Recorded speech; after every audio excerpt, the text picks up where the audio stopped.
Welcome to the Hey Eiyo podcast, where I yap about whatever I want with whoever I want. Enjoy!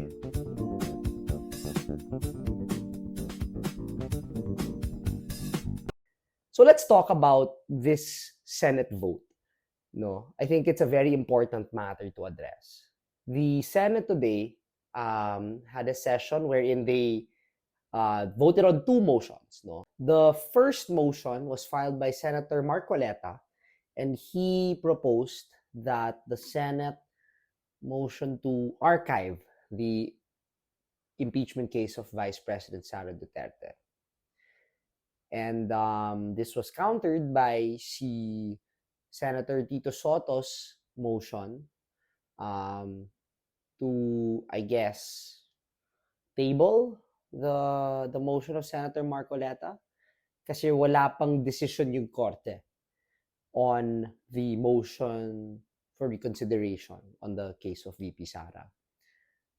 For Tito Soto, since wala pang final decision, why don't we just wait and see, diba? Makes sense. Pero 19 senators voted against that. They voted to push through with a vote, push through to vote for the motion of Senator Marcoleta. So they did. Those same 19 senators voted for that motion of Senator Marcoleta. And there were 4 senators that voted against that motion. Senator Bam Aquino, Senator Kiko Pangilinan, Senator Risa Ontiveros, and Senator Tito Soto. Now, I really admire these 4 senators for taking a stand. They are doing all of this kahit alam nila talo sila. Kahit alam nila na delikado ito for their careers. So maraming magbabash, di ba? It's not a very popular decision to vote against archiving this impeachment case because, like it or not, VP Sara is very popular. So I really admire their courage.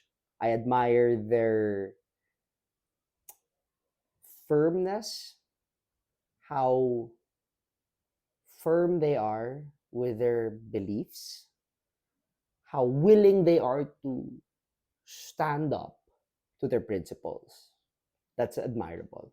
And I think that's why people voted for these guys. No? Lalo na yung tatlo na kaka-elect lang in the 2025 midterm election. I really admire that. It's not easy. It's not easy. They value yung doing it for the principle. Doing it because it's a gesture to express that they still care about the processes, holding public officials accountable. They care about the process and the system. No, they're not voting to convict Vice President Sara Duterte. No, that's not what they were trying to say. We're not advocating na itong mga potential senator judges would already make a definitive stand against VP Sara's tenure. No, we're not making that case. If anything, no, this is an opportunity. Itong trial na to, na ako personally, dapat kailangan mangyari. This is an opportunity for the Vice President to clear her name. The way it is an opportunity for the people that voted for her, lalo na, to hear the cases of both sides, to hear her stand, and to hear whatever the others have to say against her. No? It's all about the process. It's all about following the process and just having it. No? Again, we're not saying that we want to convict Sara Duterte. These 4 senators are not saying gusto nila i-convict siya. They just believe that she wants to be, or that she deserves to be, and the people deserve to hear a trial against her. No? Kasi pinasa na yung mga kaso in the House of Representatives. So that's one. So speaking of, I will actually be interviewing si Senator Bam Aquino. And I'll be releasing that episode next week on Wednesday. So don't forget to like and subscribe to my YouTube channel to stay tuned for that. Secondly, um, we are in uncharted territory. Um, we've never had an instance, or we don't have instances often wherein an impeachable officer is to be thrown at an impeachment case against them when the current Congress is about to end. Tapos may campaign period, and then eventually dinidelay yung kaso, niremand after bumalik yung mga senador, and then nagka-shift from 19th to 20th, or from current to new Congress, and then bigla na lang may motions to archive, may Supreme Court decisions, and so forth. No, we don't really have this often. And so a lot of these people in the Senate, a lot of these people in the courts, they're ultimately arguing over, I guess, semantics, how they interpret the law.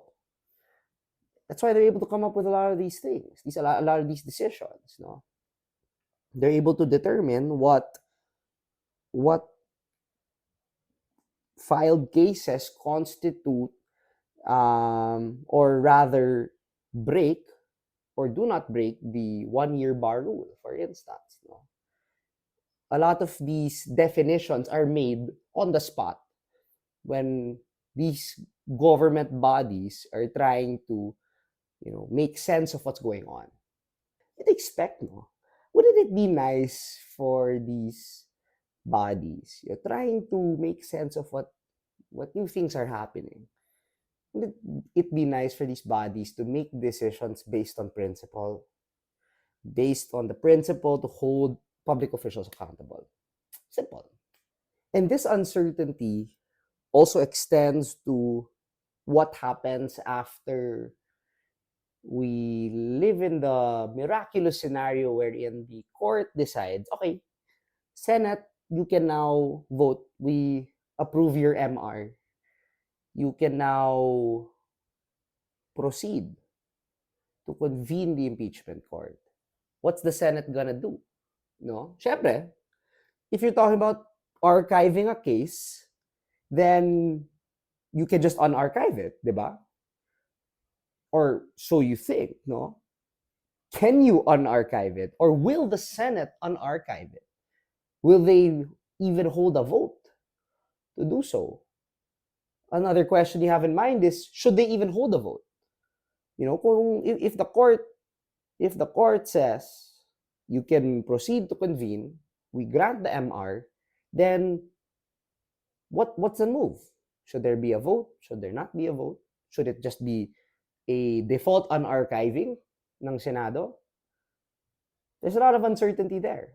And frankly, that's what causes a lot of, or that is what is causing a lot of uncertainty, anxiety amongst people now. A lot of worry that if this decision is suddenly made by the Supreme Court, what will the Senate do? Right? Now, I honestly don't know if the Senate will actually make this decision to tell the Senate, okay, you can proceed with the trial. But in the case they do, it's a valid question to ask. Another question to ask is, if let's say a vote comes to the table, because the Supreme Court decided, okay, you can now proceed to the impeachment court, you can now convene. Now the Senate, let's say they vote whether to unarchive or not. Will these senators unarchive this impeachment case?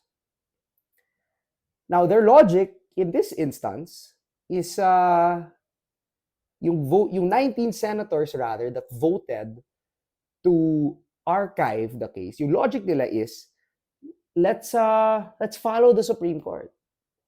They made the decision already. Why don't we just solidify it and archive? Right? I mean, okay, fine. Makes sense, di ba? Following the Supreme Court. Some senators agree with asserting legislative independence to assert their authority as a co-equal branch of government. Okay, fine. They have that argument. But what about these 19 senators that say they want to follow the court?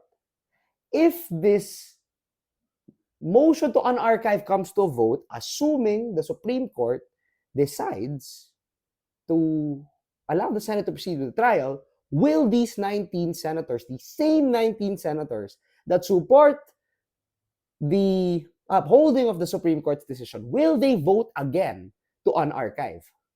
Which, in that scenario, would be aligned with the Supreme Court decision to, once again, grant the Senate the authority to convene the impeachment court. Will those senators do so? Those 19 senators. It's a good question to ask, no? Assuming, syempre, mangyayari to. Now, if the Supreme Court decides, okay, let's finish this shebang, let's reject, let's junk this motion for reconsideration. What's next, diba? The complainants in civil society, other political organizations, yung mga kasama ng Tindig Pilipinas and so forth, along with the members of the House of Representatives, now they have another opportunity to file an impeachment case on Feb 2026, which is in line with the one-year bar rule, which started nung final yung fourth complaint ng Kamara de Representante in Feb this year. So, will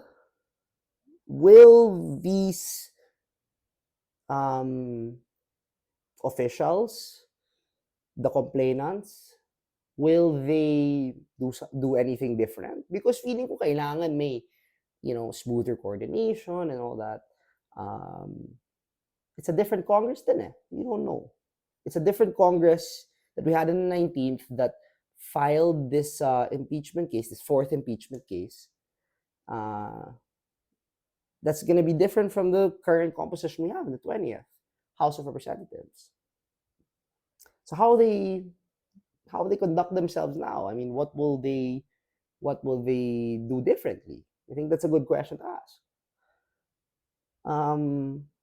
Feel ko kailangan because syempre, we ended up in this situation wherein the impeachment case is just going everywhere, diba? Medyo may kailangang ayusin, no?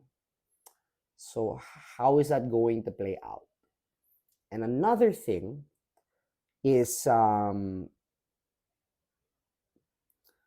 will the senators deal with this recent apparent expression of political difference? You have some senators that voted to continue with the trial, many did not. Now, will these senators who were elected by the people to solve their problems in the legislative branch, will these senators still work together? That's something I genuinely wish the answer was yes. I hope these senators still work together, even with the differences. Yung 19 senators must be willing to work with the 4, or the 5 rather, and the 5 must be willing to work with the 19. Because at the end of the day, hindi lang impeachment yung problema ng tao eh. I mean, it's a big thing. Don't get me wrong. Holding the Vice President of the Philippines accountable is a serious matter. But we also have other problems. We have an education crisis that is affecting the long-term growth of our children. We have, a lot of farmers suffering because of rice importation. A lot of laborers don't have enough money to sustain themselves because mahal ang presyo ng bilihin, pero hindi pa sapat yung sweldo nila, yung sahod nila. So many other problems in this country, and there's so many more. Flood control. And there's so many cases wherein these provinces, dami na nakuhang pera sa gobyerno for flood control projects. Pero recently, nabaha sila ng todo. Di ba? It's not a good thing. That's a big deal. And then you also have the long-term problems of climate change that come with, all these floods that have been occurring the past few years. There are a lot of problems to solve.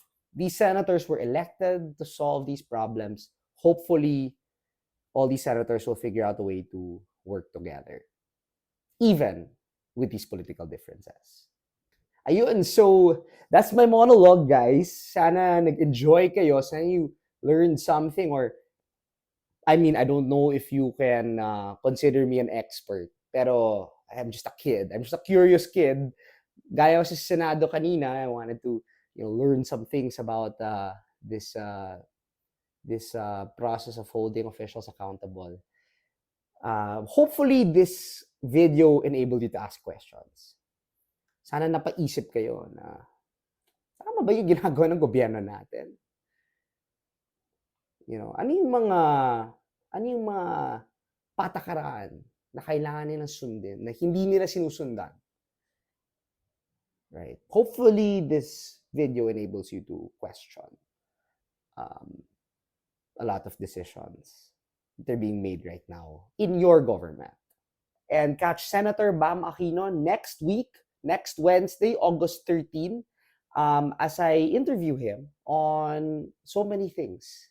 His policy agenda, yung mga fun facts about him. Just get to know your new Senator Bam Aquino. Hey there, thanks for listening to the Hey Eiyo podcast. If you enjoyed, don't forget to follow us on Spotify, Apple Podcasts, or your other favorite podcast apps. And follow me, Aquino, EIYOAQUYNO on TikTok.